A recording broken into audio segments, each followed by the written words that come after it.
ओम नमः शिवाय। जय महाकाल।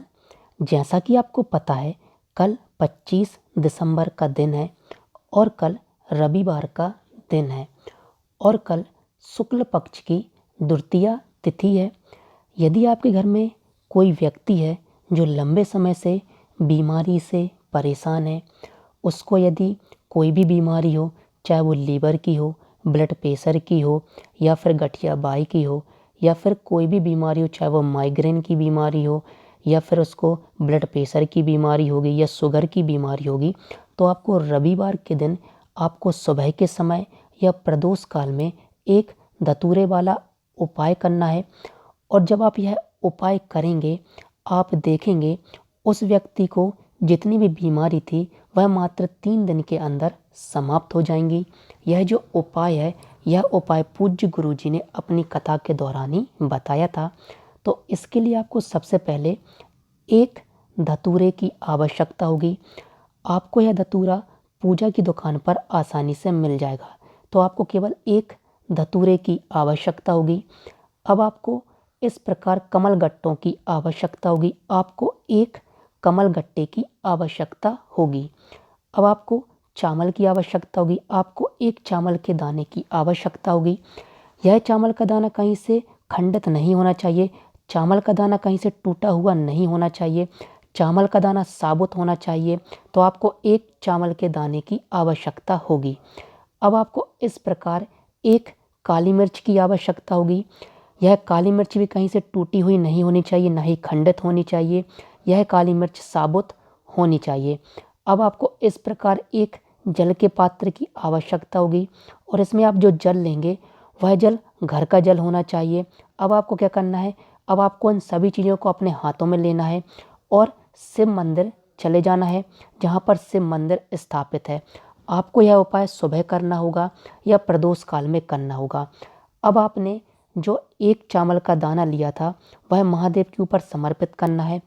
श्री शिवाय नमस्तुभ्यम मंत्र का जाप करते हुए, कुंदकेश्वर भगवान का नाम लेते हुए और उस व्यक्ति का नाम लेते हुए जो बहुत ही ज़्यादा बीमार है, और भगवान शिव जी से आपको प्रार्थना करनी कि हे भोलेनाथ, वह व्यक्ति बहुत ही ज़्यादा बीमार रहता है, उसकी बीमारी समाप्त करिए, दूर करिए और उसे निरोगी काया प्रदान करिए।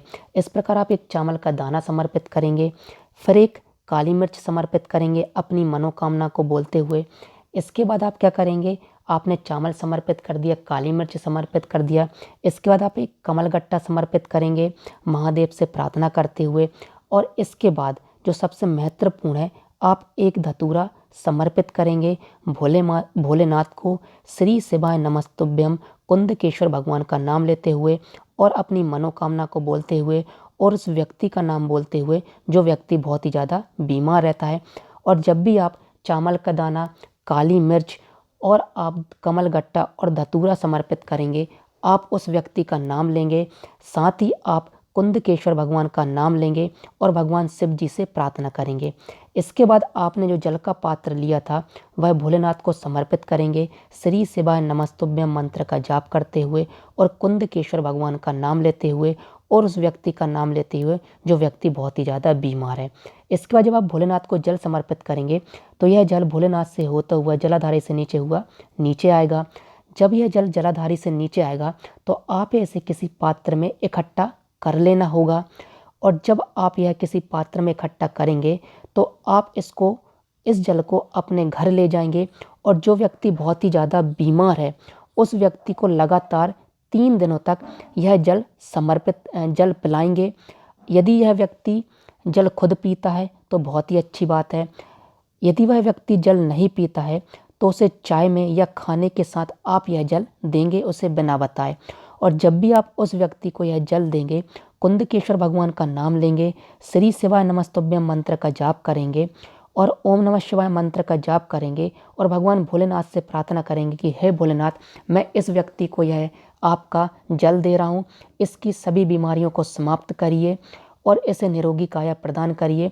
और उस व्यक्ति को आप यह लगातार 3 दिनों तक आप यह जल उस व्यक्ति को पिलाएंगे कुंदकेश्वर भगवान का नाम लेते हुए और श्री शिवाय नमस्तुभ्यम मंत्र का जाप करते हुए। आपको यह उपाय रविवार के दिन करना है और आप यह उपाय सुबह भी कर सकते हैं और प्रदोष काल में भी कर सकते हैं और आप देखेंगे 3 दिनों के अंदर उस व्यक्ति की बीमारी समाप्त होने लगेगी और उस व्यक्ति को निरोगी काया प्रदान होने लगेगी। यह जो उपाय है, यह उपाय पूज्य गुरु जी ने अपनी कथा के दौरान ही बताया था। ओम नमः शिवाय। जय महाकाल। श्री शिवाय नमस्तुभ्यम।